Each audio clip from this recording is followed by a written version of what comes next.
അപ്പോൾ നമ്മൾ റെഡി ആയിട്ട് പാർട്ടി അറേഞ്ച് ചെയ്ത സ്ഥലത്തെത്തിയിട്ടോ. നമ്മുടെ ഹൈക്കോർട്ടിന്റെ അടുത്ത് തന്നെയായിട്ട് ഫോറസ്റ്റ് ഡിപ്പാർട്ട്മെന്റിന്റെ മംഗളവനം ബയോ പാർക്കിൽ വെച്ചിട്ടായിരുന്നു കേട്ടോ നമ്മുടെ പാർട്ടി അറേഞ്ച് ചെയ്തിരുന്നത്. എറണാകുളം സിറ്റിയുടെ ഉള്ളിൽ തന്നെയുള്ള ഒരു ഹിഡൻ സ്പോട്ടാട്ടോ ഈ ഒരു ബയോ പാർക്ക്. ഇവിടെ ഒരു ഹാളുണ്ട്, ഇവിടെയാണ് ഫുഡൊക്കെ നമ്മൾ അറേഞ്ച് ചെയ്തിട്ടുണ്ടായിരുന്നത്. ഇന്ന് ഞാൻ ഈ എടുത്തിരിക്കുന്ന സാരി നമ്മുടെ കോഴിക്കോട് കല്യാൺ കേന്ദ്രയിൽ നിന്ന് എടുത്തതാട്ടോ. അവിടെ അത്യാവശ്യം നല്ല കളക്ഷൻസ് ഉണ്ട്.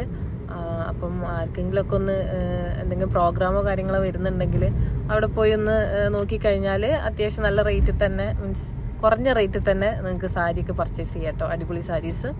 അപ്പം നമ്മുടെ ഗസ്റ്റുകളൊക്കെ എത്തിയിട്ടോ. അത്യാവശ്യം കുറേ പേരുണ്ടായിരുന്നു. ലഞ്ച് ബ്രേക്കിൻ്റെ ടൈം ആയപ്പം എല്ലാ സെക്ഷനിലും അത്യാവശ്യം സ്റ്റാഫ്സൊക്കെ എത്തിയിരുന്നു കേട്ടോ. അപ്പം നല്ല ഹെക്റ്റിക് ആയ ഒരു ടൈം. പിന്നെ നമ്മുടെ ചീഫ് ഗസ്റ്റ് ആയിട്ട് അമ്മയുടെ ബോസായ അഡ്വക്കേറ്റ് ജനറലും പിന്നെ ഹൈക്കോടതിയിലെ GP-മാരും DGPയും എത്തിയിരുന്നു കേട്ടോ. പിന്നെ നമ്മളിവിടെ സെറ്റ് ചെയ്തിട്ടുണ്ടായിരുന്ന എറണാകുളം സ്റ്റൈലിലുള്ള ഫുഡായിരുന്നു കേട്ടോ. മതിയോ? ചിക്കനും ബീഫും എരുന്തും പിന്നെ വെജ് വേണ്ടവർക്ക് അതും എല്ലാം നമ്മൾ സെറ്റ് ചെയ്തിട്ടുണ്ടായിരുന്നു കേട്ടോ. എന്നാലും ഫുഡ് എല്ലാവർക്കും ഇഷ്ടപ്പെട്ടെന്ന് പറഞ്ഞു കേട്ടോ. വന്ന് ഫുഡ് കഴിച്ചാൽ എല്ലാവരും നല്ല അഭിപ്രായം പറഞ്ഞിട്ടായിരുന്നു ഇറങ്ങിയിട്ടുണ്ടായിരുന്നത്.